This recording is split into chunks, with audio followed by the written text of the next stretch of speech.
Court of Appeal Civil Division before the Master of the Rolls, Lord Justice Henderson and Lord Justice Nugee, in the matter of Alta Trading UK Limited, formerly known as Arcadia Petroleum Limited and others, versus Peter Miles Bosworth and others. Case number A4-2020-1890, Thursday the 6th of May, 2021. Mr. Bilbray, please continue your submissions. My Lord, yesterday we were in the judgment in Bosworth at paragraph 31. Your Lordships will find in the supplemental bundle, volume 1, tab 7, page 120 of the hard copy, page 125 of the PDF. So we were in paragraph 31, which is the top of that page. And we had arrived at that paragraph, starts in the circumstances. Your Lordships recall the circumstances being the 5 points picked up in 29 to 30. So by dint simply of those 5 points, only with that information, the court could conclude that Mr. Bosworth and Hurley had an ability to influence Arcadia that was not negligible. And therefore, it must be concluded that there was no relationship of subordination, whether or not, without having to go on to consider a shareholding. We can decide that just on that basis. Now, there are 2 points in this paragraph. The first is to the effect fact, which, as your Lordship saw from the French version that we mentioned yesterday and circulated, is en ce sens. Is this, as my learned friend puts it in his skeleton, expressly approving and directing that the relevant inquiry is that in Holterman? The answer is no. It's just saying, see in connection with a non-negligible influence requirement, Holterman, para 47. The second point in this paragraph is there any magic in the reference to Arcadia? Again, no. It was established in the course of exchanges between my Lord the last Master of the Rolls and Mr. Ishwege yesterday that it says Arcadia, not Farahead, and that Farahead and Arcadia are not the same thing. It's a single basic immediate point. But more importantly and substantively, the English court has to consider the position as between Mr. Bosworth and each of C1 to C3, 3 Arcadia companies, and the position between Mr. Hurley and each of those employing companies. Does each individual have the ability to influence that defendant, that employing company, which is non-negligible in the relevant sense, having regard to the matters we have seen the court has focused on? So, from paragraph 31, the court then moves on to Mr. Bosworth and Mr. Hurley's arguments to the contrary. And Can I just, yes. Just before you leave that, Mr. Bilbray, you say that the Court of Justice meant Arcadia as they used it, including Farahead, or that it was a mistake, or that it doesn't matter? What do you say? My Lord, I say it doesn't matter. It's not clear to me whether they deliberately meant Arcadia or the Arcadia Group, but ultimately it doesn't matter because for the 2 reasons I've identified. One, that which my learned friend wants to take from it isn't there anyway, and 2, what one is ultimately deciding, the English court, when it's considering the facts of each case for each defendant and each claimant, is the position as between the 2 of them. And we look at how the court examined that in paras 29 to 30, so one has it already. It does remind me, of course, that one of the differences of practice in Europe is they don't circulate a draft of the judgment in advance for counsel to comment upon. It's just the kind of point one might have wished to obtain clarification, whether it was a slip of the pen or deliberate. But the fact is we have to make the best we can of the text handed down from on high. But that is absolutely true, my Lord. There is no opportunity to question, query, and check these points. They get written by the court. They go through the lecteur d'aller, the person whose job it is to try and ensure it reads the same in all languages, and then hand it down. But I agree, my Lord. So we were moving on, paragraph 32 and 33 there, addressing adopting the arguments Mr. Bosworth and Mr. Hurley put to the contrary effect. Para 32, the fact that Mr. Bosworth and Hurley might be answerable to the shareholders who could hire and fire them, that's irrelevant. And 33, what's the explanation for that?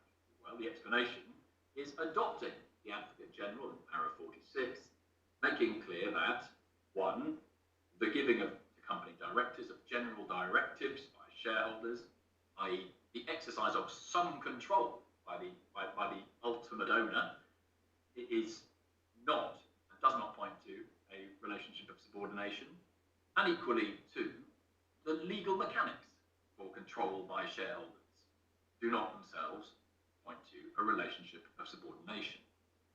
And that latter point is fatal to the argument that one simply looks to see who was the ultimate owner of the Arcadia Group companies, Farahead, and whether Bosworth and Hurley controlled Farahead. If that were all one did, look to see who is the ultimate owner, and therefore has ultimate control, then the existence of the legal mechanism of control would, in and of itself, negative a relationship of subordination. But one doesn't do that. One looks at the facts. One looks at what's actually going on. So Para 34, it follows that what one has here is not an individual contract of employment.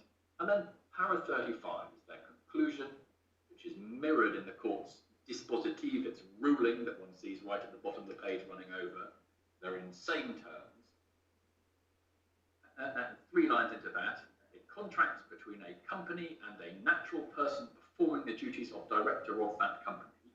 And just pause there, that is important. That is not in the question they have been asked. One goes back and compares the question they have been asked with their answer. That part's not there. They have deliberately put in. This is limited to directors, that is, people performing the duties of directors. One might say, why? Well, there's 2 answers for that. A, it doesn't matter why, it's what the CJEU did. But secondly, the answer why is made clear by the Advocate General, because actually, one was considering jurisdictional delineations between employers and who's an employee. Company directors are in a different position. So they say, a contract between a company and a natural person performing the duties of director of that company does not create a relationship of subordination between them and cannot therefore be treated as an individual contract of employment within the meaning of those provisions, where, even if the shareholder or holders of that company have the power to procure termination of the contract, that's not sufficient. That person is able to determine or does determine the terms of that contract, got that here, has control and autonomy over the day-to-day operation of the company's business, so is focused on operation of the company's business, we have that here, and control and autonomy over the performance of his own duties, and we have that here. All of that we have, keep that in mind, it's very simple. So, where has one got from the end of Bosworth? General underlying test applicable in all circumstances, threefold: services, remuneration, subordination. In the jurisdiction sphere, and when one's looking at directors and asking oneself about subordination, a person performing the duties of a director who has a non-negligible ability to influence the relevant companies is not a subordinate in the relevant sense, and one tests that by looking at the sort of factors identified in paragraphs 29 to 30. So it's not a test of the ability to control the ultimate owner. And had that been the test, his judgment simply could not be written in the terms that it is. So, I need to come to the judgment to see how that was applied, but just before doing that, let's just finish off the Euro authorities. And the first of those is Holtman, given it features so centrally in my learned friend's case. So, your lordships have the point that we point out that my learned friend's case is that the test in Bosworth is in fact the test in Para 47 of Holtman. Not Holtman as a whole, just Para 47. And on his analysis, the CJEU in Bosworth has added precisely nothing. All it has done is to say the test is as in Para 47 of Holtman. And there are 2 preliminary points to pick up here before we go to the judgment. The first is, if it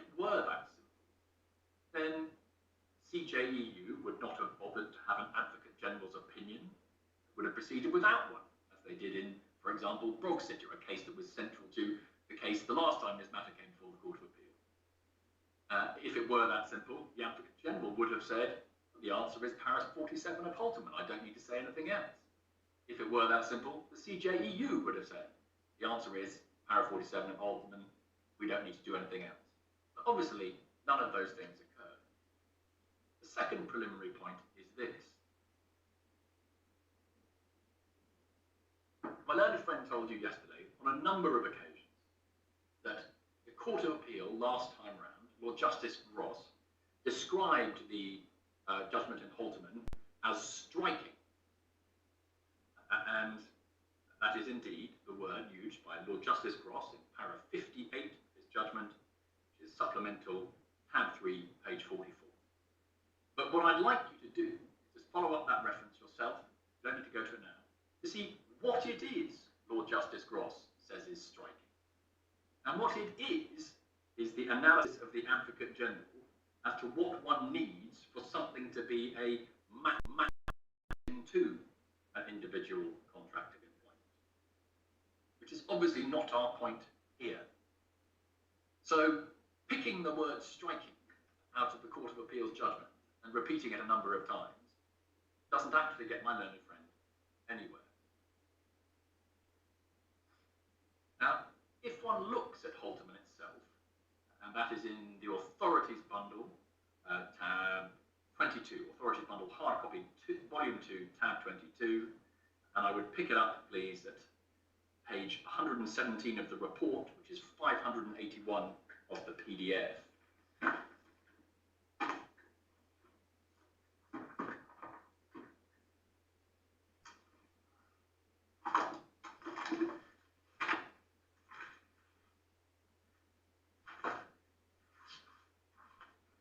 Which is beginning then at the court's investigation of the first question before it. So paragraph 33, the court just identifies the question. Paragraph 34, wait for my Lord Justice Nugee to have it. I'm so sorry. No, not at all. I should be paying more attention to ensure that you have the materials. Yes. Thank you. So paragraph 34 identifies it's got to ask itself, is there an individual contract of employment? Is this person an employee? 35 points out that those concepts are not defined in the regulation itself, same as the situation in the Lugano Convention. 36, not a matter for national law. 37, it's got to be independent, autonomous. 38, 39, you can look at the Brussels Convention and some earlier case law from the Brussels Convention, including Shebanai. Paragraph 40 goes to the Gennard report, which is the report on the Lugano Convention itself, and looks there at the point that it's made there that a contract of employment presupposes a relationship of subordination of the employee to the employer. 40 and 41, 40 and 41, then 41 sets out the essential features, the threefold essential features that we see so many times. And these 40 and 41 are the paragraphs referred to in the BU and March 24 case. When we come to that, let's note that. 42, 43, 44, setting up the background. 45, what you've got to ask yourself. That's that basic threefold test. Perform services under the direction of the company for which he receives remuneration. And the court here uses the last, in this paragraph 45, the bit of wording taken from Shebanai, the Brussels Convention case. And just for your lordship's note, that the Advocate General in our case, footnote 16 of his opinion, no, sorry, the Advocate General in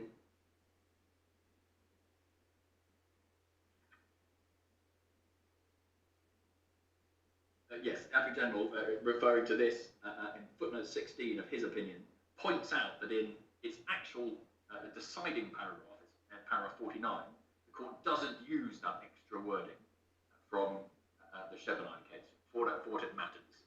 It adds very little.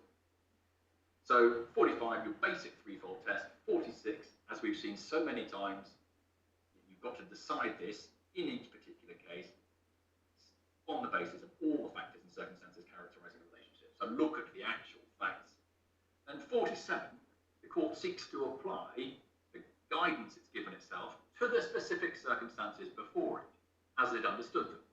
And it's not that clear what those circumstances in fact were, but it is an application of the guidance to the situation at hand before it. By this paragraph 47, the court is trying to work out, using the wording of paragraph 31 in Bosworth, it's trying to work out whether Mr. Spies had an ability to influence Holtham and Farahead that was not negligible. But the really key point here is the court is not saying this is precisely what you have to do in every case, regardless of the facts. And you see that in paragraph 49. It brings this judgment together. So 48 says, if there is an individual contract of employment, then you must apply 18 to 20, yes. And 49 brings it together. So, one is considering a person who performed the duties of director and manager of the company, then the employment provisions will apply to him at the bottom of the page, provided that, so insofar, if you can establish that, that person, in his capacity as director and manager, for a certain period of time, performed services for and under the direction of that company, in return for which he received remuneration. So, it's your basic threefold test under the direction of the company. So you've got to establish the relationship of subordination. And paragraph 47 is just a fact-specific test. The court in Bosworth is not saying, you must apply 47. It is saying, on our facts, and for the reasons we have given in our judgment in Bosworth, there is a non-negligible ability to control the employing entity in the sense that we use that phrase in Holtham, paragraph 47. So, without wanting to belabor the point, I've made it already. If the court in Bosworth were saying the answer is 47, you must, paragraph 47 Holtham, you must do that. The judgment in Bosworth, well, judgment the one actually has in Bosworth is irreconcilable with that conclusion. As for what the facts were in Holtham, it appears that Mr. Spies was in fact subject to the ball, but the courts are trying to work out whether, in his capacity as a shareholder, he had an ability to influence that ball. As I say, it's still not particularly clear to me exactly how it fits together, and I've looked at Holtham now over a number of years. But if your lordships are trying to work out the underlying fact, one can go back to footnotes 2 to 4 of the Advocate General's opinion that sets out a bit more background detail. But the important point for present purposes is when one reads this judgment as a whole, including in also paragraph 49, it's not suggesting that paragraph 47 is a universally applicable test.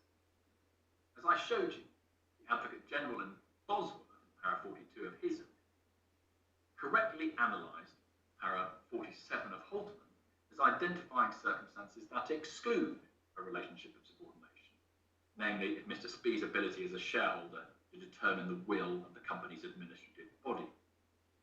So it was being addressed to that situation and the analysis that the National Court must carry out in that situation. But as the Advocate General in our case said, it does not definitively lay down the test and all the relevant circumstances. And one can sort of draw that point out by making what might seem a slightly superficial point, but I say nonetheless an important point. If in Holtham you turn back to page 91 of the report, which is page 555 of, you have the head note, and you see what the head note writer thinks that this judgment establishes. Held 1, very bottom of page 90, then runs over to 91, the very bottom of 554 across to 555. Where a company sued a person who performed the duties of director and manager, alleging misconduct in the performance jurisdiction provisions of Article 18 to 21 applied, provided that that person was bound by an individual contract of employment for the purposes of Article 18.1. That, given the essential feature of an employment relationship was that for a certain time, one person performed services for or under the direction of another, in return for remuneration, it was for the National Court to determine the extent to which the defendant was able to exert influence over the company, and that, if that influence was so negligible that it did not exclude a relationship of subordination, the rules on jurisdiction in Articles 18 to 21 would apply, to the exclusion of Articles 5.1 and 5.3. Now, the head note writer understands it. What's set out there is consistent with Bosworth, which goes on to provide further guidance as to how to tell whether the director has the requisite ability to influence the employing company. A director who is able to determine, or does determine, the terms of his contract with the employing entity and has control and autonomy over the day-to-day operations of the employing entity's business and the performance of his own duties, Bosworth 35, is not under the direction of the company and has an ability to influence the employing entity that is not negligible, Bosworth 31. Not only is that consistent with Bosworth, what one sees, it's also consistent with what Mr. Justice Burton found and then analysed on the facts. I will come to that very shortly, but I have said there's one final Euro authority to look at, and that is BU and Marked 24. It's a judgment of February 2021, so just earlier this year. It's in tab 30 of the authorities manual, and I'll give specific page references in a minute, but let me just tell you what it's about. It's a question, it's a case arising under the employee provisions of the recast regulation. And it's a case that arose on an odd set of facts. A person, BU, had been approached in Salzburg, Austria, by an employee of a German company, Marked 24, and had entered into a written contract of employment, agreeing to work as a cleaner for Marked 24 in Germany, in Munich, for a specified period, with a start date a little in the future. What in fact happened was that Marked 24 never assigned any work. It never called BU, it never gave BU any work, and it ultimately terminated the contract. BU sued for monies said to be owing, and the question was, is this a matter relating to an individual contract of employment? Because if so, the provisions about where you can sue an employer, not an employee, the other way around, and where you can sue an employer, were engaged. And so, was BU an employee for these purposes? Was there an individual contract of employment for these purposes? Since BU never actually did any work. And there are 3 points I take from this case. The first, one goes to the judgment at paragraph 24, which is 353 of the report, 787 of the PDF. It is a very simple one, and it's one that it's apparent my Lord Justice Nugee has already understood from his comments, discussions with my learned friend already. But paragraphs 24 to 27 of the judgment gives one the basics. A relationship of subordination is essential to employment. The essential features of employment relationship are the threefold test that we've seen so many times. And what does it refer to? Yes, it refers to Altman, but to 40 and 41. And yes, it refers to Bosworth, but 25 and 26, just the very basics. Because one's not actually considering here the position of a company director, or indeed any question of subordination. And so over the page 26, you have to concludes that you can find that there is a contract of employment even without any work being performed. 26, 27. So very simple point. Actually, the basics are the threefold test, and it takes you to the relevant parts of Altman and Bosworth for that. That's simple enough. But there is an interesting and important point in the Advocate General's treatment of this same point. This is my second point. If one goes to page 334 of the report, which is PDF 768, and to Advocate General paragraphs 26 and following.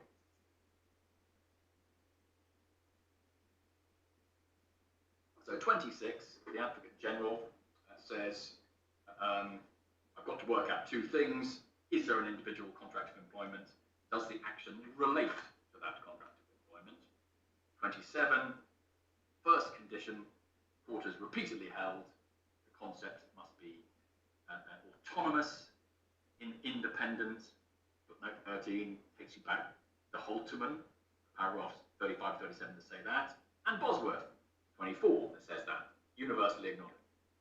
28 defined it by the threefold concept, consistent case law, and 14 is footnote at the end of paragraph 28, Holterman 41, Bosworth 25, same as the court, takes you to the same place. Then 29, he says you have to consider a contract must be classified as an individual contract of employment where it gives rise to obligations corresponding to an employment relationship so defined between the contracting parties. In the present case, it is common ground that the contract that BU concluded with Mark 24 did, in the light of its terms, involve obligations of that nature and must therefore be classified as an individual contract of employment. Look at footnote 15 there. I do not mean to suggest that a contract is classified for the purposes of Article 21 of the Brussels regulation solely on the basis of its terms. Indeed, where those terms do not reflect how that relationship is conducted in practice, the factual reality prevails.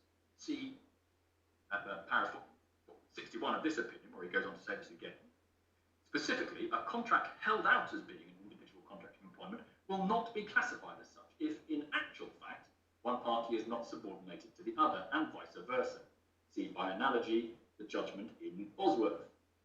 However, that does not arise on the present case.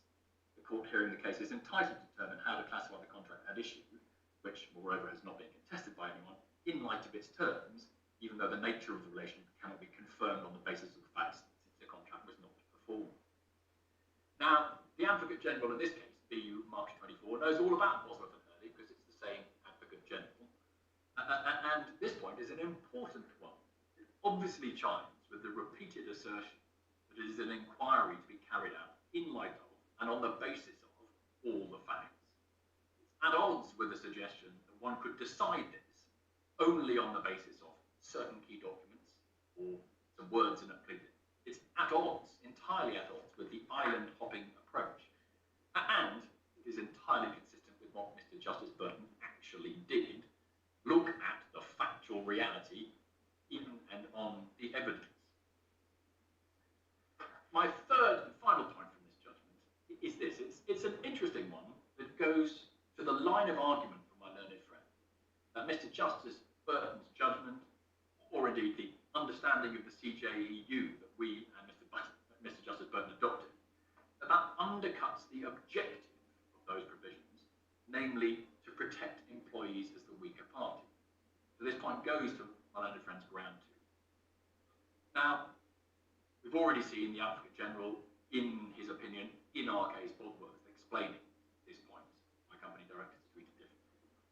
But what actually happened in BU and Mark 24 is telling, albeit in completely different set of circumstances. It's this. In this case, BU, the employee, had sued Mark 24 in Austria by reference to provisions of Austrian law that were more favourable to an employee than those in Article 21 of the regulation. So Article 21 of the regulation tells you where you must sue an employer, and it gives benefits to the employee in that regard. But Austrian law went further and gave further entitlements to the employee, and further rights to the employee to decide where to sue the employer. And both the Advocate General, paragraphs 38 to 46, and the CJEU, paragraphs 29 to 35, concluded that even though Austrian law did this with the aim of promoting employee protection of the weaker party, it was not permissible for domestic law to provide such provisions that were more favourable to the employee than Article 21. So what's our general lesson there? So what should you do as a court when faced with an issue on the Lugano Convention or the recast regulation? You should construe and apply the convention, the regulation, what is written there, consistently with its own terms and in accordance with its own context and its own objectives. The purpose of protecting the weaker party doesn't require you to do more than that. The drafters of the convention and the regulation have decided where to draw the line in order to protect the weaker party, and it is as set out in the terms of the convention and the regulation properly understood. So, my lords, that concludes the review of the Euro authorities. Can we turn to the judgment and see how the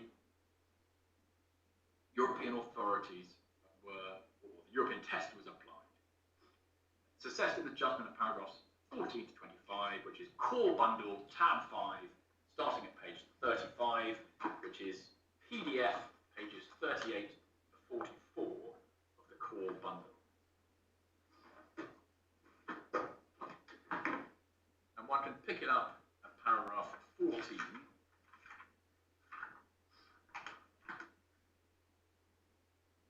So, paragraph 14, the judge has just finished paragraph 13, his assessment of the good arguable case test. And then 14 to 25 is his analysis of the European law position. What have I got to ask myself in order to be consistent with the European law and to do what the Supreme Court told me to do, which is apply the test in Bosworth. And one can jump to the end, paragraph 25, to see what the punchline is. Paragraph 25, final sentence, I'm satisfied that the issues CJE resolved on the basis of assumed fact, which I must now consider. What I've got to ask myself is whether the defendants had a non-negligible influence over the group companies, of which they were CEO and CFO. And your lordships will know, in the submissions I've already made, I say this is precisely the correct test. The judge needed to establish whether Bosworth and Hurley were under the direction of the employing entities.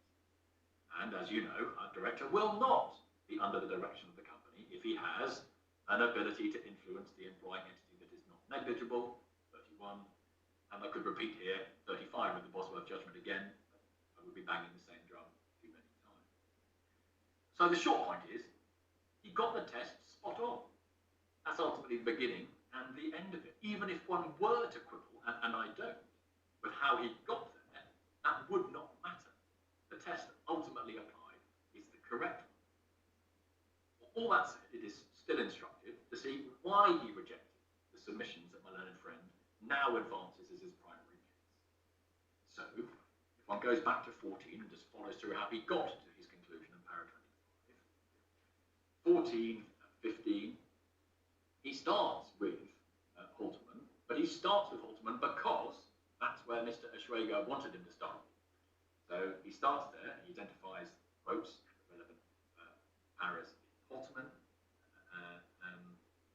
relevant paras 15 in the Bosworth judgment, 16, he correctly identifies my learned friend's submission below, which is his primary case now, that the express reference in Bosworth 31 to Halterman 47 means that subordination is only ousted if the employer is able to influence to a non-negligible extent the body that controls the Arcadia companies, of which they were CEO and CFO. That body, he says, was Farahead. Defendants did not control or have any influence, non-negligible or otherwise, over Farahead, so the relationship of subordination is established. So he's got my learned friend's submission. 17 and 18, he summarises our submissions in response. 19, he summarises essentially what is my learned friend's ground 2 now. And 20, our response to that, namely, must look at all the relevant facts and matters. Advocate General explained the position of company directors. At the end of para 20, which is then the top of page 40 of the hard copy, 45 of the PDF, he rightly concludes in our submission that paras 52 to 59 of the Advocate General explain the Advocate General's conclusion at para 46, which the CJU adopted. And then we get into his close analysis of Bosworth. So at the beginning of 21, he considers as a matter of semantic analysis that there is a disconnect between Mr. Schwager's proposition and Halterman. That doesn't take one very far. Bosworth 31, he says, takes Halterman as showing that the question is whether there was a non-negligible ability to influence Arcadia.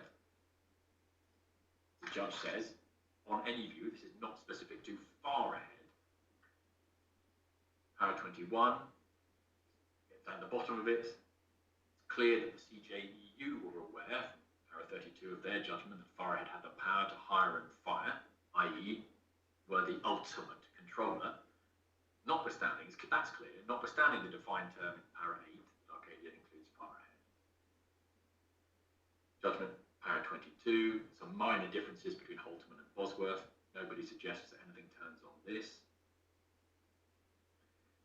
23, he rightly points out in our submission that the meaning of paragraph 31 of the Bosworth judgment is elucidated by the factors to which the CJEU referred in its paras 29 to 30, which he correctly summarises in his subparas 1 and 2.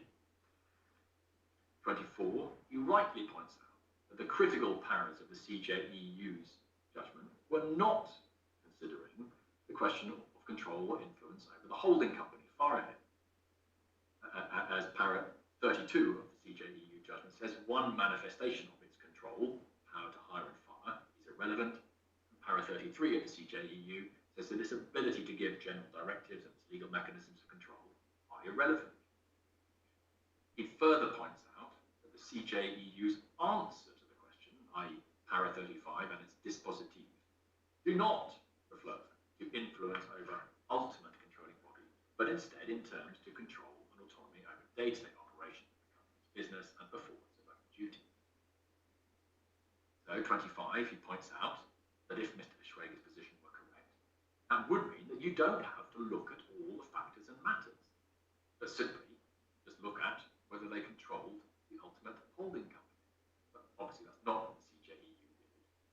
So, end of 25, punchline that I started with, identifies what it is that he has got to do, entirely correctly, non-negligible influence over the group companies of which they were CEO and CFO. And one can go on to the very beginning of para 26.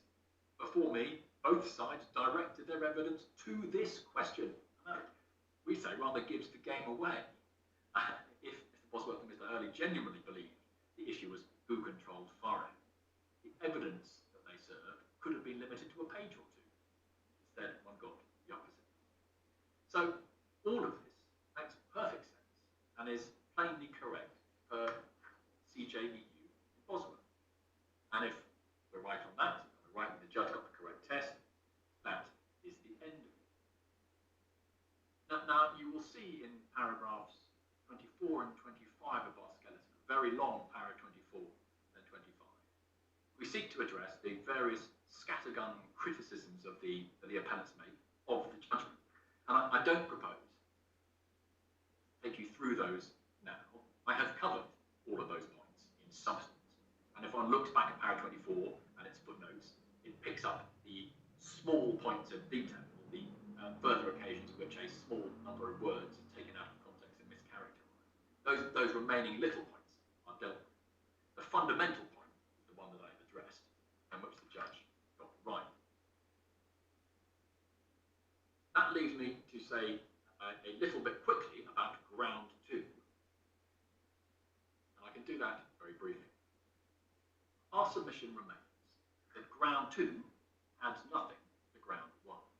It is really just a policy argument that one should not give the provision of Articles 18 to 20 to narrow a construction because it makes the application, said, less mechanistic and predictable and might not protect CEOs and CFOs and other senior individuals. So let's take that apart. First, the argument as to mechanism and mechanism and predictability goes nowhere. As the judge commented in oral argument, unless one has a test that requires no evaluation at all, there will necessarily be some factual uncertainty in the application of any test. And it is clear and common ground that the test for the relationship of subordination requires consideration of all the factors and matters that characterize the relationship between the putative employee and the putative employer.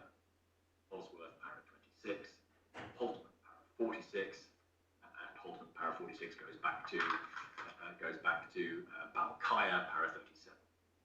And I should just note here in passing for your lordship's reference that paragraph 36 of our skeleton that makes precisely that point contains a wrong reference.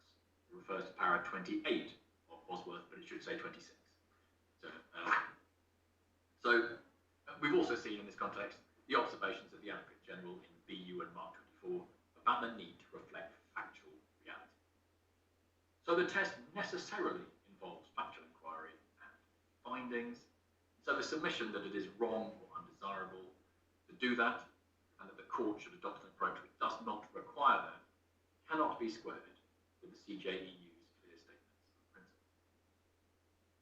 In any event, the good arguable case approach, as per Brownlee and Goldman Sachs, in relation to factual disputes, ensures that those disputes are resolved proportionately, because those authorities require that, where there is a factual dispute relevant to jurisdiction, it has to be addressed on the good arguable case test, so the court determines it if it reliably can do at the interlocutory stage, and otherwise asks whether the claimant has a plausible factual basis for jurisdiction. And that test does, or at least should, discourage extensive factual debate at the jurisdiction stage, because parties will, or at least ought to, realise that where there are genuine contests of fact which can't properly be resolved without disclosure and cross-examination, the court will not seek to resolve them. So that disposes of mechanistic nature. The complaint is incompatible with the test that the CJEU, in fact, says must be applied. Next point, relation to the alleged problem of wrongly and arbitrarily excluding people from the protection. As we pointed out in paragraph 37.1 of our skeleton, as the judge recognised, paragraph 20 of his judgment, the CJEU's answer to the Supreme Court's question specifically addresses the position of a director or someone performing the duties of a director. And that is correct, as I have shown you. See CJEU, paragraph 35, and you have the Advocate General's analysis on it. So it's not a sort of broadly applicable thing. We're actually looking at company director. Paragraph 37.2 of our skeleton points out, contrary to Mr. Bosworth and Hurley's apparent assumption, where there is no relationship of subordination between a director and a company, on the test defined by the CJEU, the director is not actually the weaker party to the relationship.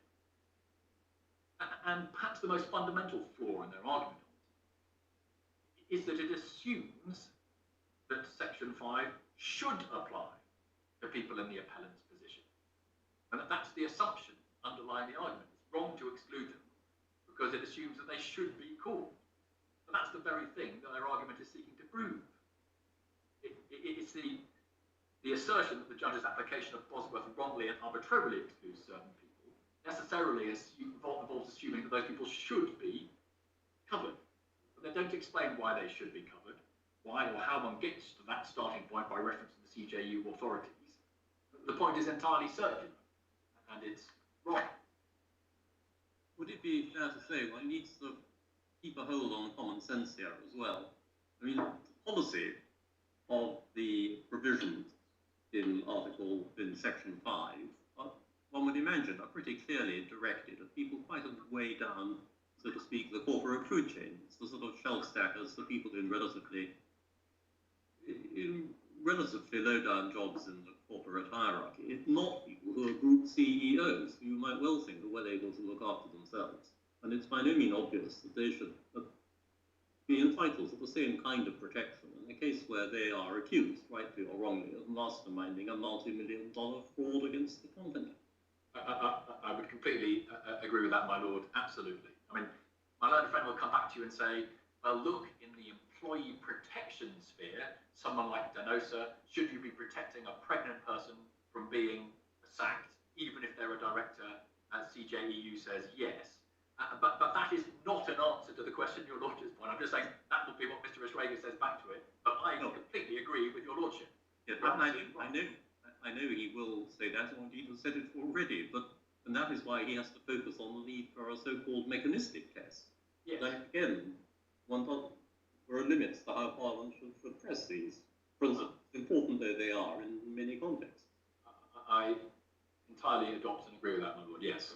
And if you're looking at into international corporations of this kind, as we see somewhere, I can't remember where, it actually makes more sense for the Section 5 to not apply, because it would mean that directors cannot be sued in the same place if they are from different countries, as they often will be. And that would be, I don't know whether that would be the case here or not, probably not, but it could be in many cases where you have international boards of international corporations. Absolutely, my lord. There's the Advocate General in Bosworth who makes that observation. If everyone's trying to place where it is, I completely agree, my lord. And in this particular case, Mr. Bosworth and Mr Hurley are both domiciled in Switzerland, but is that true of all the other individuals who were originally defendants? And no, my lord. Said to be parties to the same conspiracy? No, my lord. There are 4 directors, 4 people sued as director, either de jure or de facto. Mr Bosworth and Mr Hurley, who are English citizens but who moved to Switzerland for their own tax purposes, notwithstanding, they went on a tax basis and meant they couldn't work in Switzerland whilst they were purportedly running Arcadia Switzerland. So there's Bosworth and Hurley who went off to Switzerland, Mr Gibbons and Mr Lance who are English, and so it would have meant that you couldn't have sued all the directors or the people sued for breach of their fiduciary duties in the same place. And there were 2 other individuals who were said to be parties to the same conspiracy, but not directors. Indeed. So Mr. Kelbrick, who is a former employee, and Mr. Moomser, Mr. Kelbrick's business partner, who are the people that control ATOC, defendant number 9, which is a central part of the conspiracy. So 6 individuals, 4 corporate entities. And Mr. Kelbrick, well, one could not have sued all of those in one place if, with the application of the rule in the way that my learned friend would like to run it. Although I suppose that really goes more to the question whether these matters relate to contracts for employment. Because you could have a conspiracy between a large number of internationally based employees who undoubtedly have the protection of Section 5. I agree, my lord, and it was an argument that was quite central to the debate when we were having a debate about are these matters relating to individual contracts of employment. It is not a point, I would say, is particularly central to the analysis now. But my lord, the Master of the Rolls' point is correct. It is an observation made by the Advocate General, yes, in his opinion, when he's thinking about why company directors might be viewed differently for jurisdictional purposes because of the different nature of their relationship. It is a point he picks up there. What was the reference in his opinion? It is Para 54, my learned junior tells me remotely, so I'm entirely sure he's correct. Page 102 of the supplementary bundle. There you go. So, the final point on ground 2, just for completeness, is that it's said that if the judge is right, then the CJEU has made a radical change of its case law without acknowledging that. And the radical change is said to be the difference between the position in Denosa and Balkaya, and that sort of context, with the position as it appears from judge's judgment in jurisdictional context. Short answer to that, it's not something one can criticise the judge for. He has simply applied the CJEU judgment, and he has done that faithfully. But in any event, it's hardly a radical change to point out that an interpretation in one area of EU law may have a different nuance in another area of EU law in light of its different purposes. On the contrary, that is a point that the CJEU has expressly made on a number of occasions. So, my lords, let's just sum up on the main issue. Employment under the autonomous EU concept of employment always ultimately asks and requires 3 things: services, remuneration, subordination to employing entity. Subordination is a factual question to be answered on all the facts, looking at the factual substance of the position. Indeed, one has to look at the substance of the factual position so that one can do it autonomously.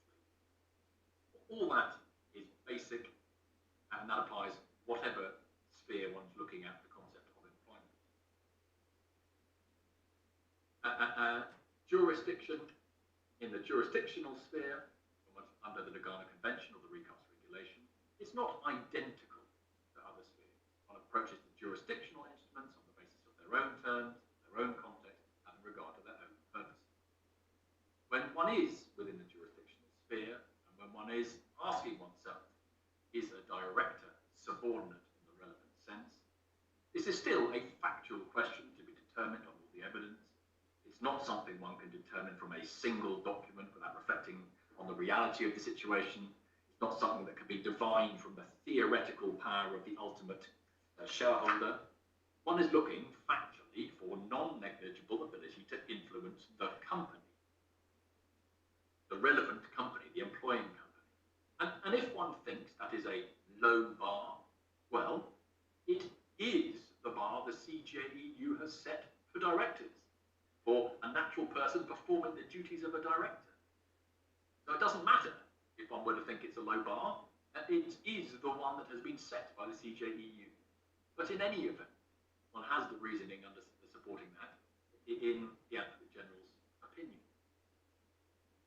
So when one's considering a director and his position vis-à-vis a company, a factual inquiry, and for these purposes... But Mr. Pilbro, I mean, just to explore that a little, it's not actually a very low bar, is it? Because if you can influence the decision-making of the company that's employing you, that's actually quite unusual in a sort of normal employee-employer relationship. It's only where you have people who are in competition for being a directing mind, to take a concept from English law, that you could even get more than a negligible influence. I mean, it's not, if you were employed in all sorts of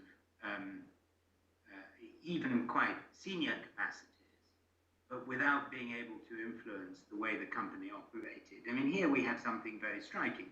They wrote their own pay, they wrote their own deal, they wrote their own contracts, they were left complete autonomy as to how they ran Arcadia, not Farahead, which is something quite different and unusual. So this is, although you can say it's a low bar because it's the words non-negligible sound low, the truth is it's actually unusual, and therefore is why you get a carve out in that situation explained by the Advocate General in the passage you helpfully referred me to just now. I would not dissent from any of that. I mean, if one steps back and looks at the facts of this case, ultimately what's gone wrong here, Bosworth and Hurley ran the show, and they ran it, we say, in a way that lined their own pockets. But that's obviously for trial. But you know, this is not telling you that every senior manager is going to be caught by these provisions. As your Lordship says, actually, non-negligible control over the company employing you is an unusual thing. And the CJEU refers to operation of the company and performance of own duties.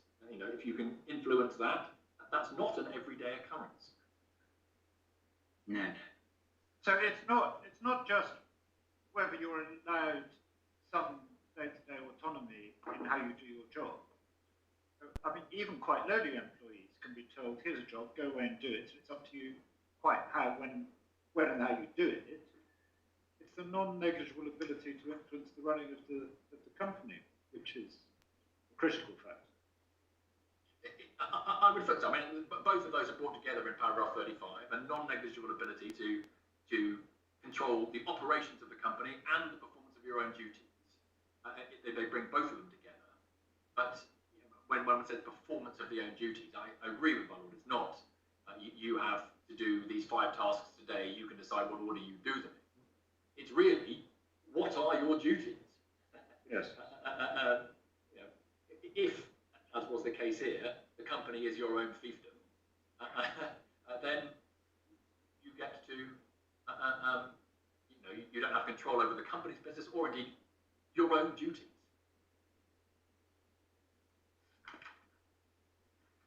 So I had a few pages of notes of simply bringing this together, but I would be banging the same drum over and over again.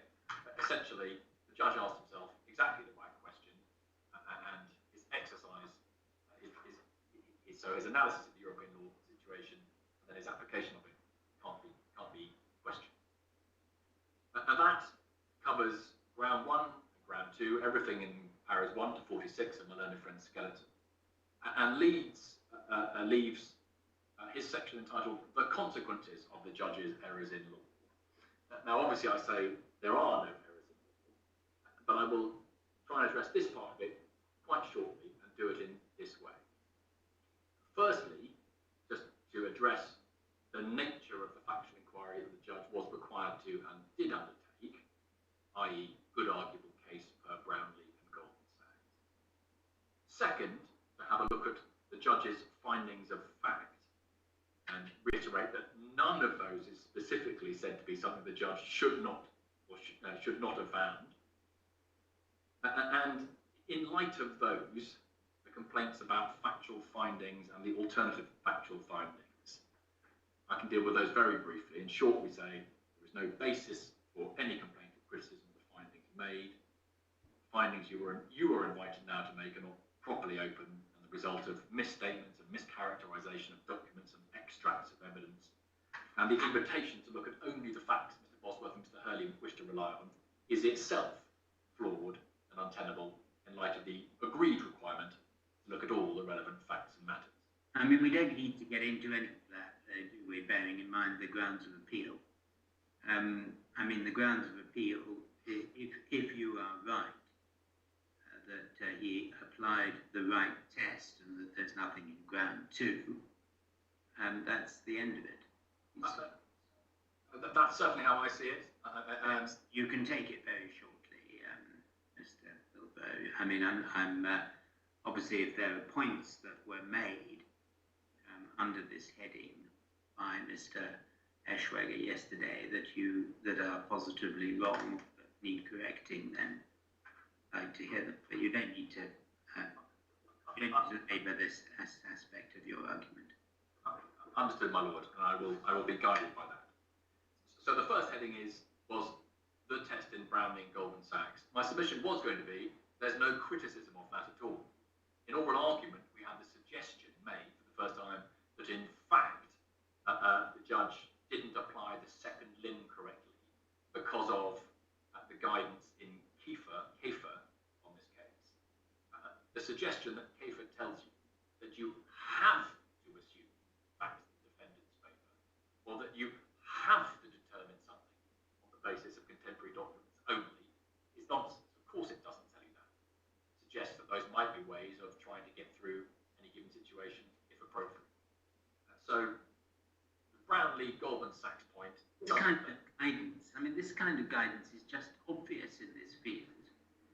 You know, we're living in a sort of some world where everybody seems to want to reinvent the wheel on jurisdictional matters every Thursday lunchtime. I mean, you know, obviously you look at contemporaneous documents and things that are bankable before you start analysing evidence and contested points.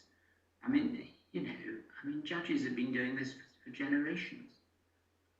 They have, my lord, and I will stop teaching anyone how to suck eggs on that point.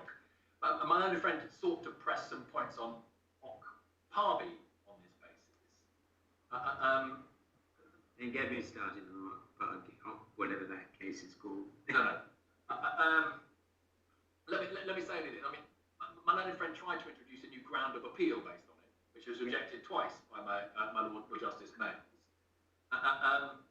If one wants to think about any of those points, I will not take your time orally with them. We've actually dealt with them in writing in our written response to the attempt to introduce those arguments, and they are all found in our supplemental skeleton, paragraph 4 and following, which is core bundle tab 19, 302b onwards, which is PDF 305 to 307.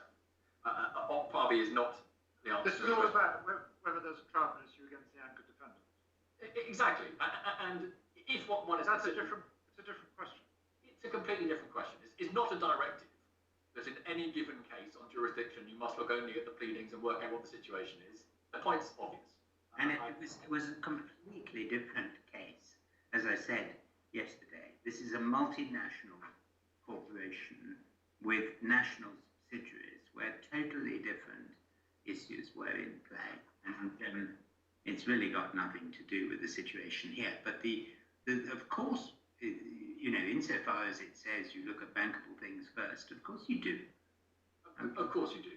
And the judge in this case, we'll just come on to now, what the judge actually did. The judge identified the points that were not contested, he banked those that he could bank, and he looked at the others and decided they were contested, identified what was said on one side, what was said on the other, where the defendant's evidence appeared to contradict their evidence from 5 years ago, but taking out all in the round, decided good arguable case on this point.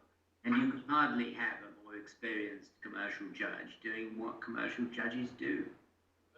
I would agree entirely, and I personally think, actually, the assessment in those paras 32 and 33 is concise, but totally clear, and a completely proportionate and sensible way to deal with the problem before him, rather than a 100-page judgment reciting each point of evidence on every one of those. You say it's impeccable, and it even had regard to Lord Templeman's suggestion that you should spend 20 minutes in your own room thinking about it in jurisdictional matters, rather than 6.5 years, which appears to be what happened here. Indeed. No, he's absolutely right, and it was absolutely apparent in 3 long days of hearing. I mean, the court day extended beyond the normal court day on each occasion. That Sir Michael Burton had read all of the papers. He knew the detail of those. He would ask detailed questions about points on documents. He understood all the material that was before him, and he reached an overall conclusion. And I was proposing to step through the paragraphs of the reasoning of his judgment and to show you all those points, but I can see the nods coming, so I'm not going to do that. He got it spot on. Well, we've read it very carefully, and we read it again ourselves, which we will do so in preparing our judgments, of course. Indeed, in the leisure of your own room, per Lord Templeman's Spiliada, you will reflect on these matters, absolutely. You're not inviting us to read 191 pages of evidence. I'm not, my lord. Sir Michael Burton had the pleasure or misfortune to do that. He did it assiduously, and I'm not inviting you to do it again. I understood that the terms on which he granted permission to appeal, which had not been altered, well, there was to be no challenge to anything he said on the facts, including paragraph 36, which is his conclusory paragraph. That's absolutely right, and we're just about, we're just about to pick up on that point. Let me make some observation, but that's absolutely right. Those are specific terms on which he granted permission to appeal. And they haven't been changed. There was some amendment granted by Lord Justice Flo. Did that change this point? It makes no difference to the substance of the matter at all, no, my lord. No. I was just going to say, the very final heading, I see the time, and I'm reminded a few minutes so I can wrap myself up, and then we can have the transcribers break and deal with any reply points. So the final heading was my learned friend's alternative factual conclusions. And he had his 10 points that he tried to take the court through, specific documents or specific factual points. And we say, 1, this is a flawed and selective basis on which to proceed. The appellants identify certain facts they like and ignore the others, ignore the evidence and the findings below that are relevant to the facts they fix on. You've got to look at all factors and matters that characterise the relationship between the putative employers, the Arcadia companies, and Bosworth and Hurley. Otherwise, you're island hopping. Point 2, no attempt is made to reconcile the findings that they are now inviting the court to make with those in the judgment. But once those findings are taken into account, the facts on which they rely take on a very different complexion. So, for example, the appellants put great stock in the terms of the employment contracts, but they neglect to mention the findings that those contracts were drafted at their own direction, judgment paragraph 8, that they were able to go through the whole period without actually signing any of these contracts. That's judgment 32. as expedient to them for their own tax benefit, judgment 3313, and one bears in mind here that for the final 2 years, Mr. Bosworth was employed as the, quote, administrator slash general of Arcadia Dubai. That was his entire employment role. And in those circumstances, the detailed terms of these draft documents are of no real significance to the subordination relationship. See CJEU in Bosworth. See also Advocate General in BU in March 24. The judge was entirely right to look at the substance of the position. 3, it would not follow, if my learned friend were right, that the judge got the ultimate test wrong, that his basic factual findings are unsafe and have to be disregarded wholesale. For example, whether or not it is the case that Mr. Bosworth and Mr. Hurley were de jure, de facto, or shadow directors of the Arcadia companies, which they have never contested, in no way turns on the correct subordination test. So even were the judge to have got the test wrong, it wouldn't mean you threw out all his factual findings. And the various suggestions that certain points are common ground, or they're almost invariably not common ground, points that are apparent from our own evidence are not apparent from our evidence. They are incomplete and thus misleading statements, and sometimes just flat out wrong. And my learned friend had 10 categories, all points or specific pieces of evidence that he urged on this court, and they're all points and specific pieces of evidence that he urged on the judge. He looked at each of those points without looking at any of the evidence that was in its context. He did not identify any error in the judge's approach to that evidence or his finding. He just said, here, look at this snippet. On the basis of this snippet, I say X. Now, I'm not proposing to go through those. I can, if it would assist, run through each of those headings and give the reference to the judgment and the reference to the paragraphs in our annex that deals with the relevant topic. I'm happy to do that if that would assist. No. Okay, I mean, there is... Everyone it's all dealt with in writing. It's all dealt with in writing. I mean, everyone has a personal favourite, and perhaps you'll allow me my one favourite. If one picks up my learned friend's supplemental skeleton, which is the core bundle, tab 14, paragraph 12, which is page 261 of the core bundle. And if that's not the right PDF reference, Mr. Heaton will no doubt step in and say. Don't worry, I've got the document. You've got that. But paragraph 12 is the one where he says, their second sentence, it's the respondents who misunderstand their own evidence and fail to understand basic distinctions. Mr. Fredriksen does not say that the appellants control the Arcadia companies. He says that they, quote, exercise control and autonomy over the day-to-day operation of the business of the Arcadia Group. Emphasis added and a reference. It doesn't say what paragraph it's referring to, but it's actually paragraph 9.1 of Mr. Fredriksen's statement. Paragraph 9.1 of Mr. Fredriksen's statement says this. Mr. Bosworth and Mr. Hurley had and exercised control and autonomy over the day-to-day operation of the business of the Arcadia Group. That's the bit he's quoted. This rate is stopped there. It goes on. They had and exercised control and autonomy over the performance of their own duties. They were able to and did determine how and when and where they worked. They were able to and did determine how the Arcadia Group operated. So to turn around and tell me that my evidence is to one effect, when in truth, my evidence is to the complete opposite effect, as is apparent if one reads the whole paragraph and doesn't stop where they want to. But that's a personal favourite of mine, but each of these points is to the same effect and is dealt with in writing in the annex to our skeleton that takes on through each of them, just to be sure. There is, I think, one further aspect which merits a brief mention, and that is, at least in his written submissions, I think Mr. Eschweger was building up a case that really the judge had failed to make any findings of fact at all. All he had done was just to recite pieces of evidence on both sides. And I think he allowed one exception to that in relation to the finding, which he cannot now challenge, that they, as it were, wrote their own contracts of employment. But I think in his oral submissions, he rather rode back from that and accepted, it seems to me absolutely rightly, that the judge was not embarking on a fact-finding mission as such. his job was to evaluate the material in accordance with the guidance given in the leading authorities, which we're now very familiar with. And that is precisely what the task he set himself, and precisely the basis upon which he reached his conclusions at the end of his judgment. So any criticism on the basis that he was, as it were, not fulfilling the basic obligation of a trial judge, namely to find facts, it seems to me is completely misplaced. I would agree, my lord. He found facts to the good arguable case standard, insofar as it's relevant. My lord, there's just one final point I want to make, and it's this, and I explain why it might be, or is potentially important.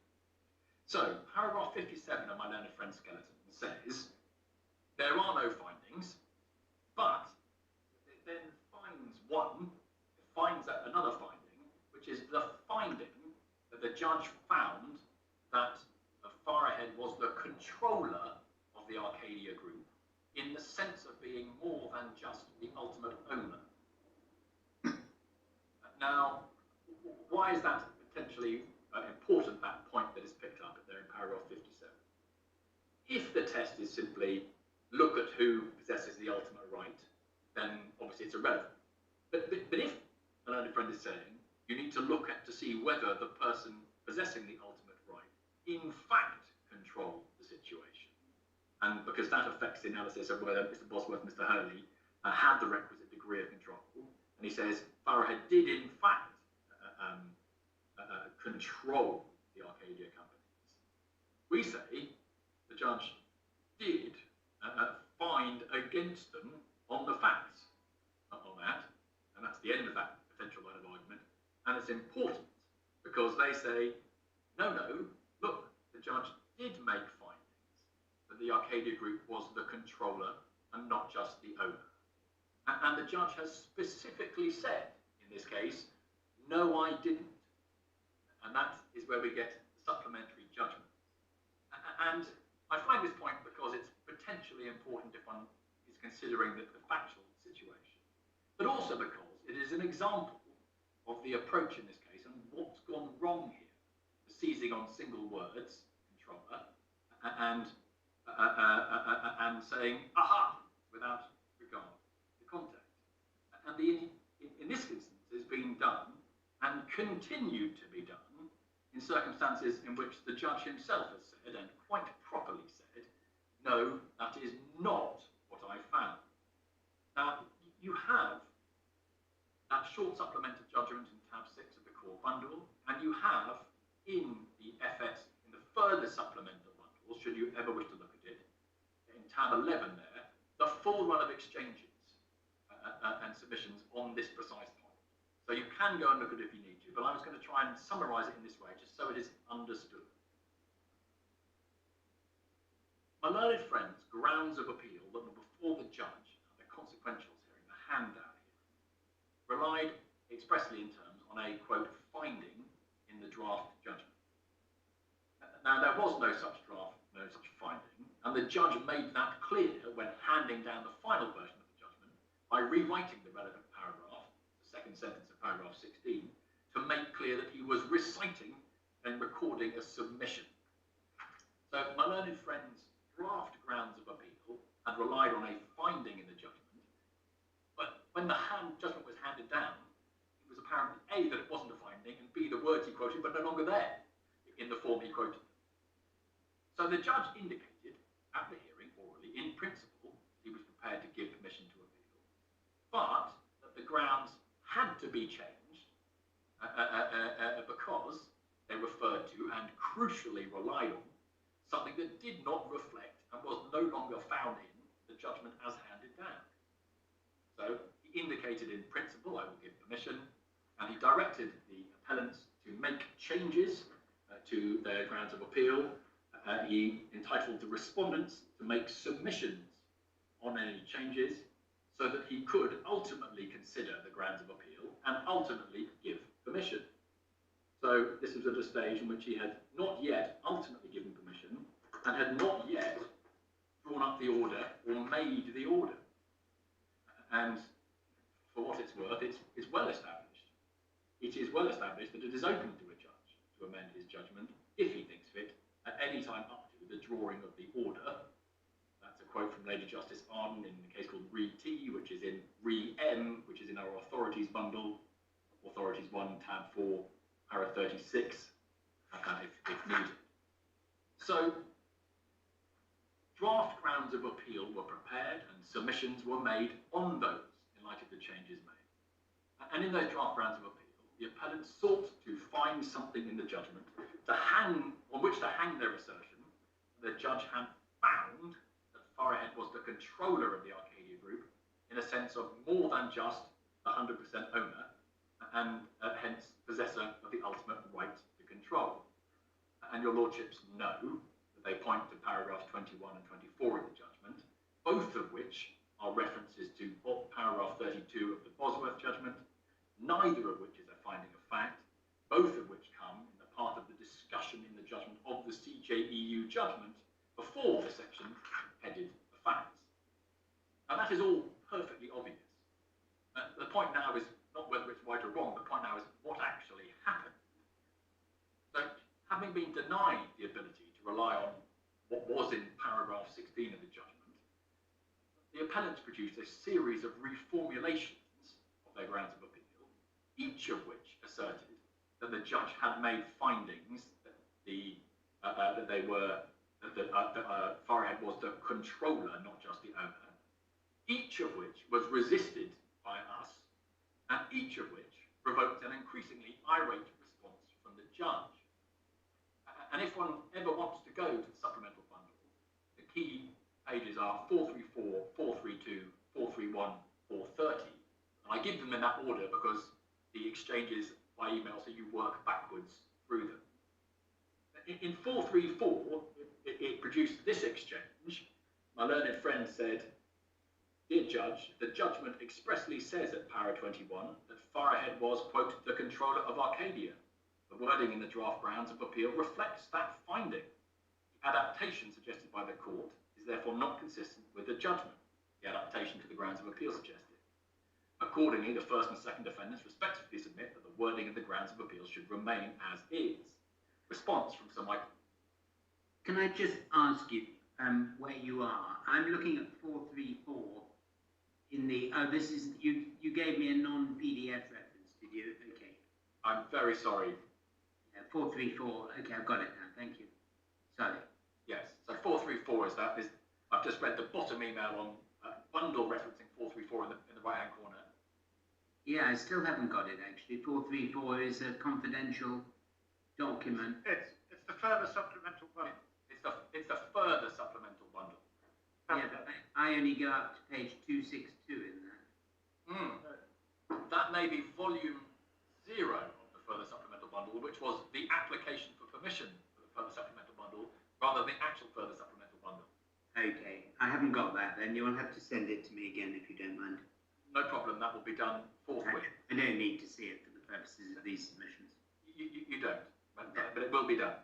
Yes, thank you. So I've read what my learned friend said to the judge. The judge's response was as follows. As is clear from paragraph 21 itself, this is a reference to and summary of para 32 of the Bosworth judgment. My judgment found nothing more, and in particular did not find, draft grounds para 4, that Farahead was the controller, not just the owner. That's the judge's response. At 432, my learned friend responds to the judge in us, the claimants, having indicated that it was our own formulation, said that formulation of how it should be put. At 432, my learned friends, it's not for the first and second defendants to formulate the claimants. It's not for the claimants to formulate the defendant's grounds. And Mr. Justice Burton says, that is why I put the drafting back to you. But it is not right that I gave permission to appeal on the draft then before me. I am prepared in principle to give permission to appeal, but I await your draft in light of the claimant's in part justified objections. My learned friend came back with a draft, which is the draft one ultimately now finds in the grounds of appeals, which says in para 3.1, in light of the judgment, the first and second defendants say that, and para 4, in light of the judgment, the first and second defendants say that.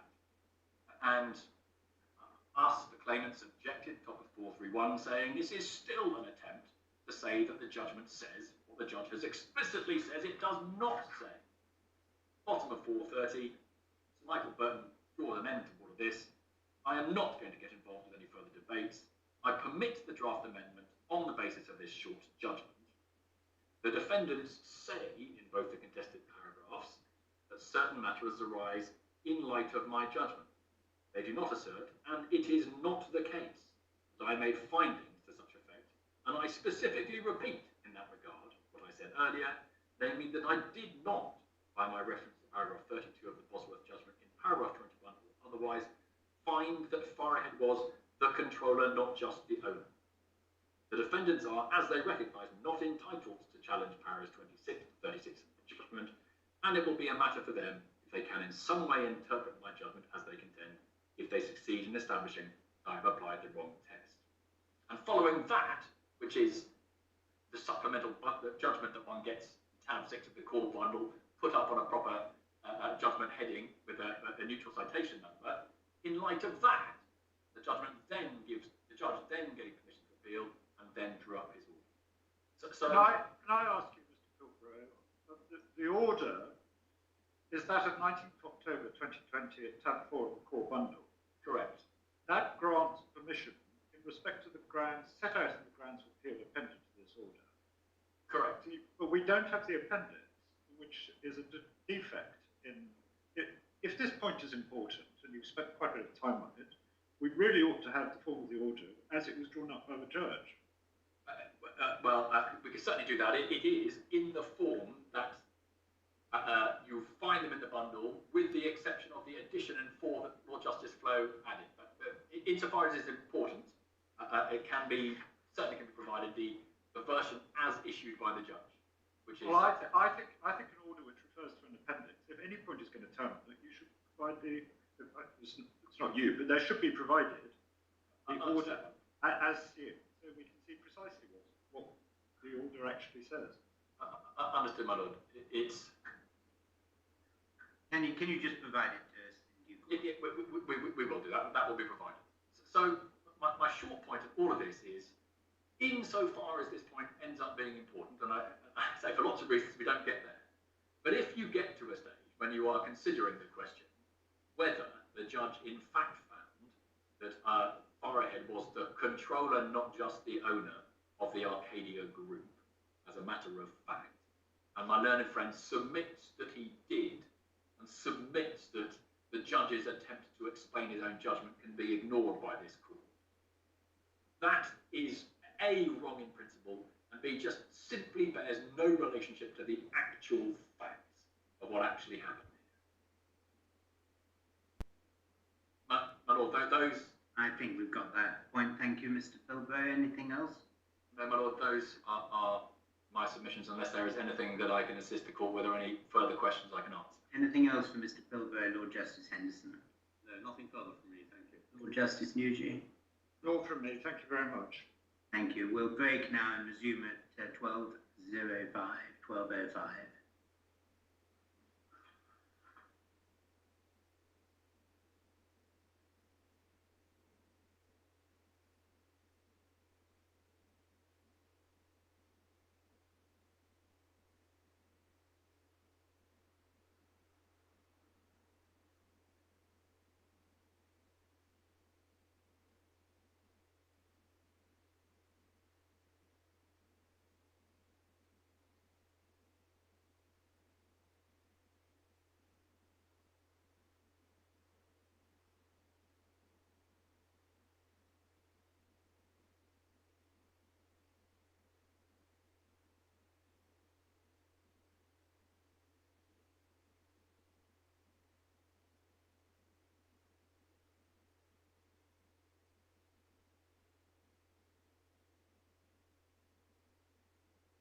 I'm just looking for Lord Justice Nugee.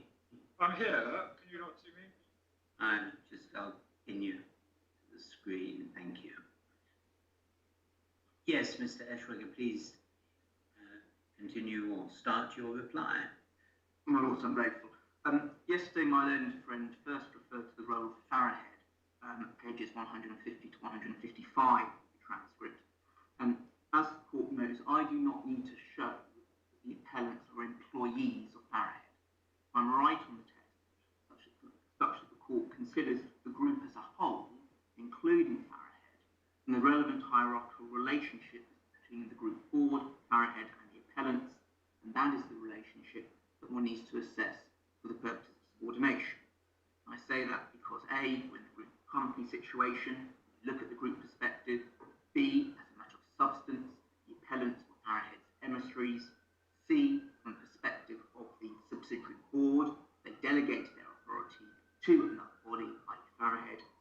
Or D, Farahead stands in the shoes of the board. But so far as is relevant, and if necessary, I do say that Farahead is or should be treated as, quote, employer for Section 5 purposes.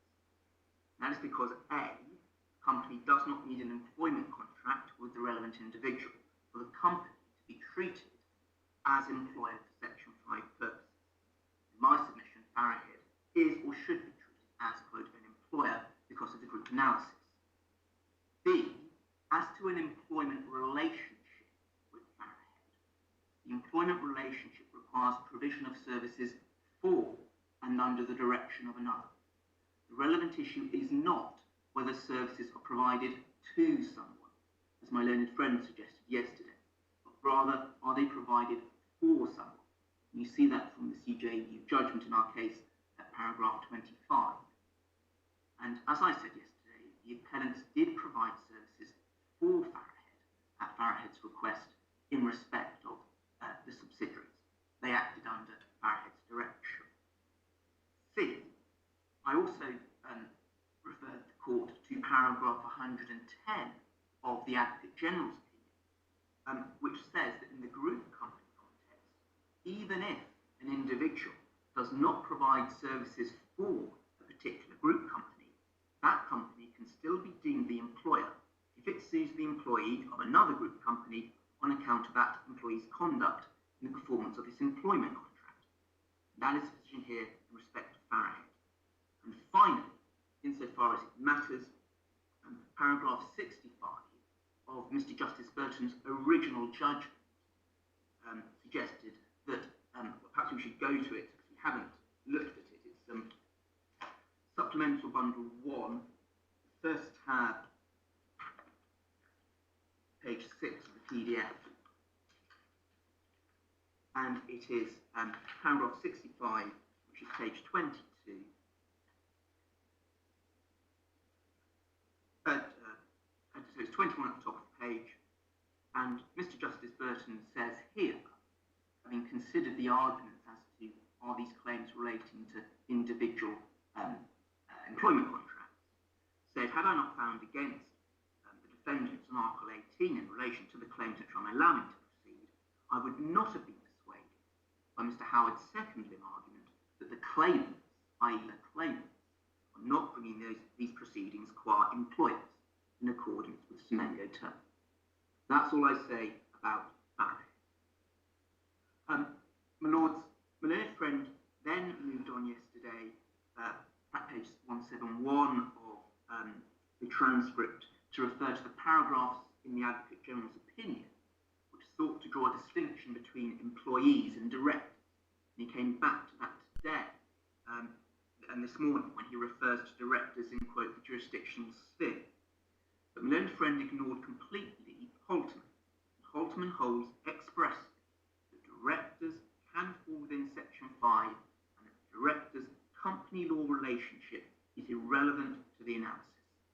Those were my submissions yesterday at page 31. My learned friend next said, at page 173, that one cannot simply transpose the other CJEU cases on employee. And I have two answers to that. First is that the case law on worker is directly on point for the concept of employee in Section 5 terms.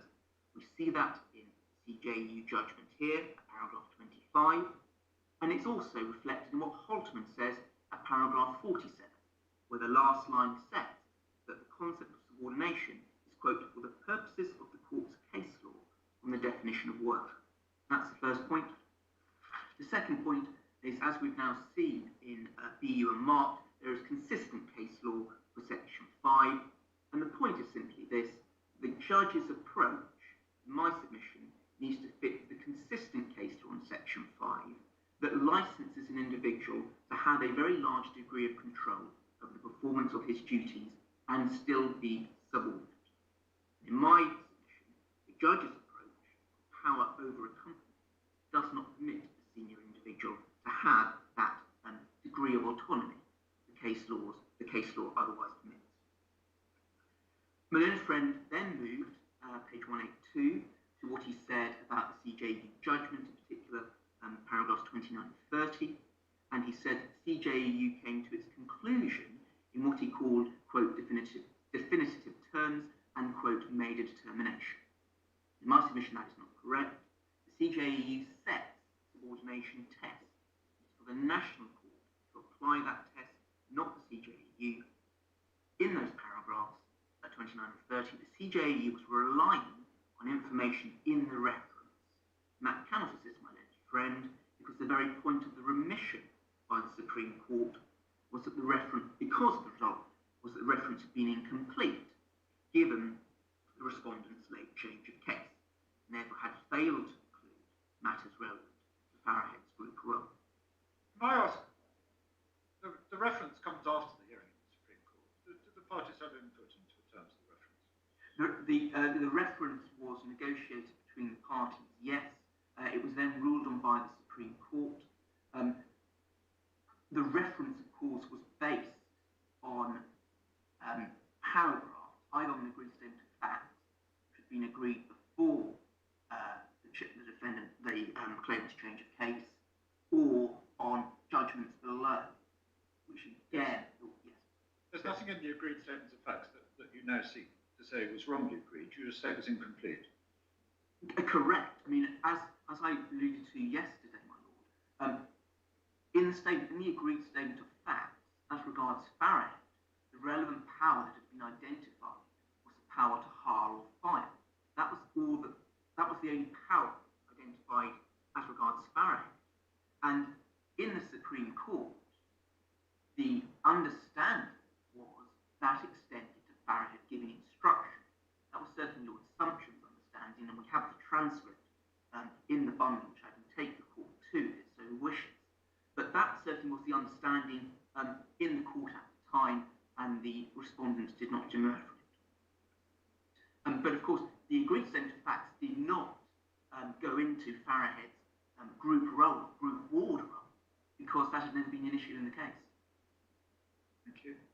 My lords, then my own friend came to what the judge called the crucial paragraph 31 of the judgment, and he referred the court to the French version of the judgment and its reference at paragraph 31 to Halterman, voire en ce sens, i.e. in this sense. And so far as there is a point to be made, it's in my favour. What the court is saying is that when you look at subordination, it is in this sense in Halterman, i.e. there's not a different test, the test is the same. There's no difference in how you approach subordination. The test, in my submission, is the same. What it's worth, I mean, the German version also says in diesem Sinne in this sense. And really, it's a very simple question in this appeal.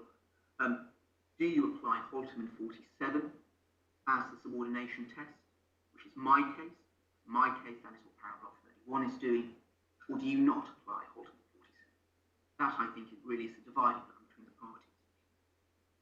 My own friend then moved on today he looked at paragraph 31 of the judgment, the CJU judgment, which, as your lordships know, is in the supplemental bundle, tab 7. and paragraph 31,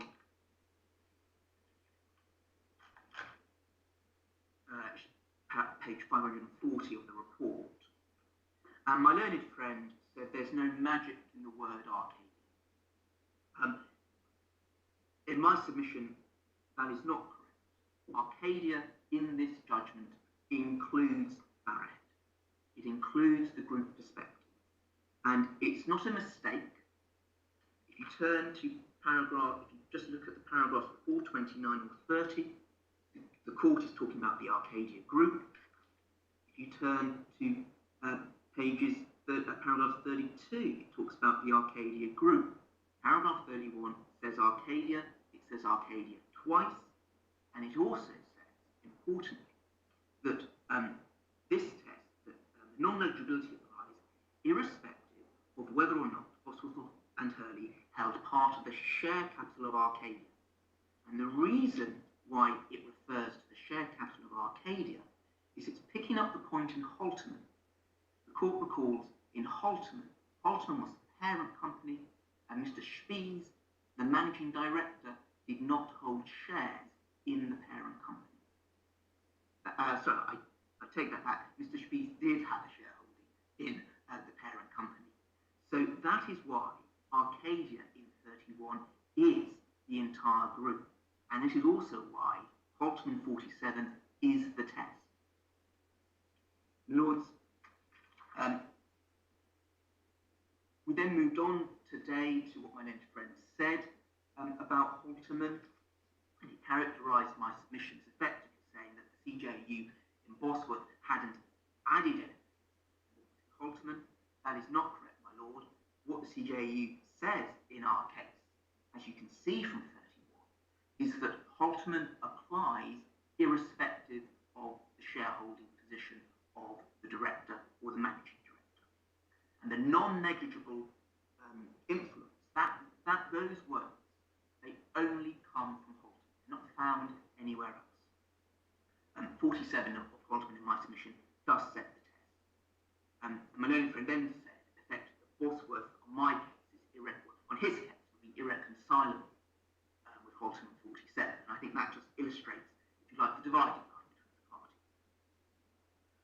We then came to BU and marked, and the point I said in my main submissions is that there's consistent case law.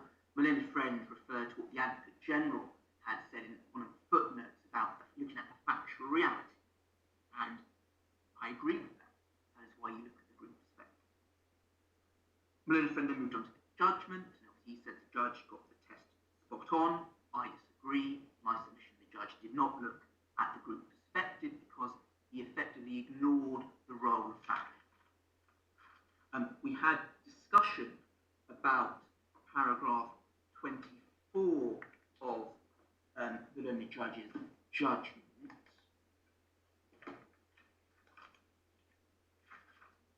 Tab 5 of the core bundle, beginning at page 32, and the relevant paragraph is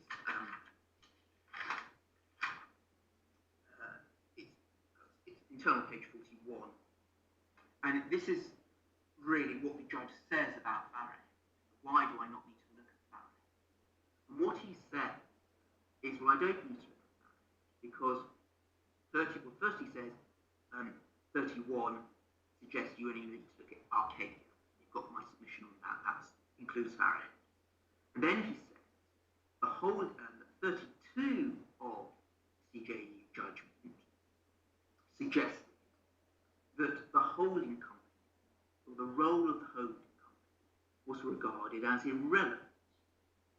Now, all 32 of the CJEU judgment says is that the shareholder power, the heart or fire, this was a point I think my Lord Justice Nugee yesterday, and that's correct. That's all 32 is doing. It's not saying anything else about the group role or the group function of Farahead. So it was wrong for the learned judge to ignore Farahead simply on the basis of his understanding of paragraph 32 of the judgment. We'll come back to this when he gives a supplementary judgment, probably at the end of my reply submissions.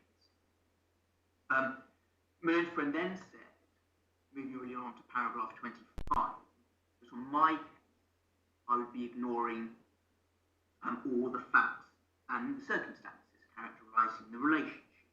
My lord, that's not correct. My point is that you identify the factors and circumstances go to the test. Obviously, jurisdiction challenge. There is not going to be before the court all the factors and all the circumstances characterising the relationship between the parties. That's the whole point. But the jurisdiction stage, and so at the jurisdiction stage, you ask, what's the relevant test? Do we have, on the evidence before the court, sufficient material for good argument case, better the argument to be made out or not? And that is why my test is important.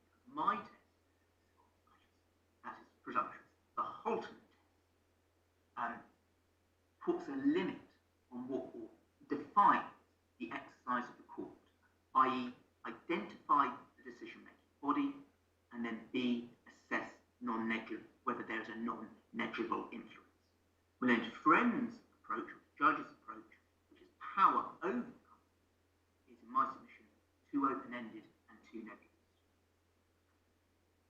My learned friend then said that section, effectively now says in his submission, that section 5 is not mechanistic.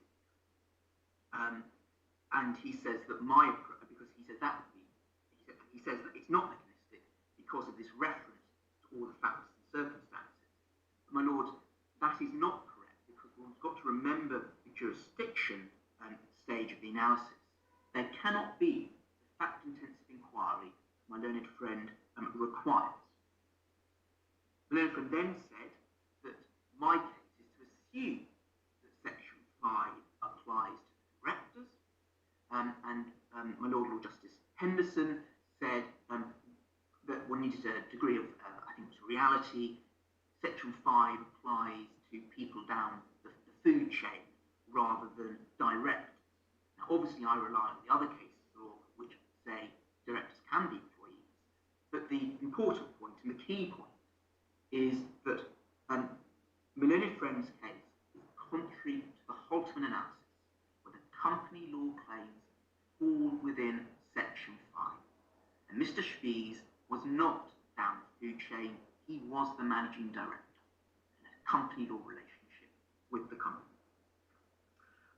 A point was made about suggesting that Mr. Bosworth and Mr. Hurley had complete autonomy.